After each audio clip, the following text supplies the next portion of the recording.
hamba Allah di Sumatera Utara, Bu ya. Assalamualaikum warahmatullahi wabarakatuh. Assalamualaikum. Ingin menanyakan, Bu ya, jika terjadi hubungan di antara adik dan kakak kandung, Bu ya, jadi terjadi perzinahan, Innalillah. setelah itu hamil, gimana kita menyikapinya, Bu ya? Apakah harus digugurkan atau seperti apa, Bu ya? Mohon maaf. Subhanallah, innalillah. Itu luar biasa, kehinaan yang amat mengerikan itu. Dan juga permasalahannya adalah diantaranya kurang dengar para orang tuanya tentang nasihat Nabi.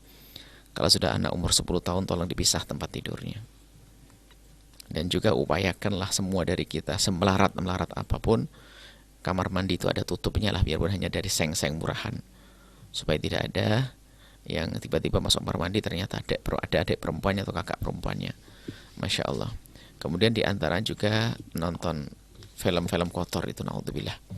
Dan kita harus waspada dan tolong dijaga semuanya tentang keluarga. Dan juga diantaranya mungkin adiknya ini sudah masa puber, kemudian kakaknya atau adik perempuannya itu auratnya kurang dijaga.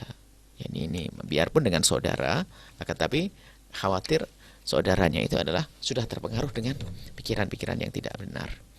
Baik, kemudian naudzubillah, semoga Allah menjaga keluarga kita semua. Memang zinal maharim disebut zinanya dengan mahram itu akhir-akhir ini banyak terjadi ya, karena orang sudah apalagi nonton film-film porno itu kepalanya memang manusia tapi otaknya otak iblis. Jadi melihat siapa saja, bahkan sampai seorang anak sudah mulai syahwat melihat ibundanya sendiri. Dan itu kan kejadian. Seorang ibu pun sudah syahwat melihat anaknya sendiri. Karena ibunya biasa nonton hal-hal yang kotor. Maka tolong hindari yang demikian itu merusak, naudzubillah. Jangan dianggap sepele. Karena itu akan menggiring khayalan kita untuk mencari-cari terus dan tidak akan puas. Karena dia akan nuruti khayalannya. Subhanallah. Baik, kalau sudah demikian, ya, yang pertama dan utama adalah harus pisah. Karena ini bahaya sekali, karena mahram itu tidak ada yang bisa melarang untuk dekat, karena dianggap itu kakak adik. Bahkan bisa satu rumah, siapa yang melarang satu rumah? Maka dua-duanya harus dipisah. Karena biarpun mahram itu menjadi tidak boleh saling melihat, tidak boleh saling bersentuhan, menjadi begitu karena sudah muncul. Biarpun jadi batal wudu juga nggak, Bu ya? Karena dalam madhab kita dalam wudu tetap tidak batal, karena bukan madhab Malik ada syahwat. Madhab kita tidak batal, tapi harus tidak boleh. Jadi tidak boleh kholwah berduaan. Karena apa? Sudah pernah kejadian.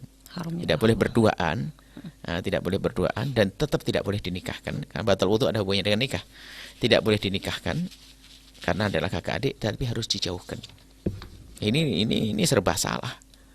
Seperti orang lesbi itu serba salah juga, dikumpulkan perempuan nggak boleh, dikumpulkan dengan laki-laki tidak boleh. Orang homo juga begitu, kumpul berduaan dengan laki nggak boleh, kumpul dengan perempuan tidak boleh. Kalau kumpul dengan laki-laki dia akan mengganggu, kumpul dengan perempuan dia diganggu, kan begitu. Ya termasuk kayak begini ini. Naudzubillah. Tolong dijaga masalah ini, jangan dianggap sepele. Makanya tolong petunjuk dari Rasul diamalkan. Tempat tidur kalau bisa, kalau kamarnya cuma satu, anak perempuan di dalam kamar. Laki-lakinya taruh aja gelar tikar di sana, di pinggir pintu sana. Jangan sampai sudah gede-gede masih tidur sekamar satu selimut. Kadang naudzubillah, subhanallah, kadang-kadang adiknya sudah mulai gede, mulai masa puber, bangun mau ke kamar mandi ngelihat kakaknya tersingkap auratnya. Akhirnya dia naudzubillah. Dan ini termasuk yang pernah nyampe kepada kami, kejadian mula-mula terjadi kan karena semacam itu. Baik, kalau sudah terjadi begitu, dijauhkan. Setelah dijauhkan, kalau masalah menggugurkan, tidak digugurkan juga nggak ada masalah, karena permasalahannya sang janin tidak punya kesalahan kok.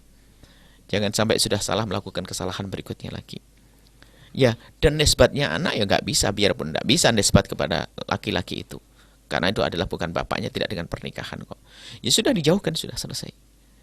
Ya dirawat itu bayi, ya dibesarkan dan dikemas, jangan sampai ada yang tahu kalau itu adalah hasil dikemas atau terserah gimana, mudah caranya, sangat gampang, nggak susah itu. Ya, jadi untuk dibawa mungkin keluar, pergi ke tempat yang jauh dan sebagainya, ya mungkin dianggap suaminya di mana dan sebagainya begitu sampai melahirkan selesai. Kalau digugurkan, menggugurkan adalah kita punya nurani, ada janin di dalamnya, apalagi sudah lebih dari 4 bulan. Kalau perbedaan ulama itu adalah perbedaan antara itu tentunya bukan hanya sekedar pembahasan fikih di bawah 4 bulan sebelum ditiupkan roh dan sebagainya. Sementara lebih jauh itu para ulama membahas tentang boleh tidaknya kontrasepsi, bagaimana tentang menggugurkan. Jadi jangan digugurkan. Kalau mohon maaf Bu ya, kalau misalnya dikatakan bahwa banin ini akan cacat parah misalnya Bu ya, kondisinya Itu tidak adalah bagus. harus kesepakatan para dokter.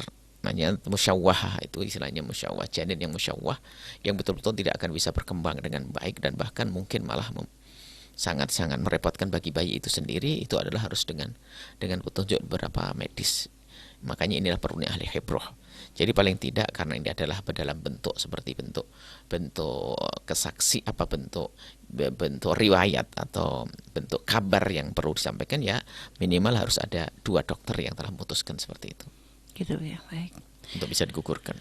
Baik, Tapi Bu kalau ya. tidak ada masalah jangan. Kemudian bisa banyak yang menolong.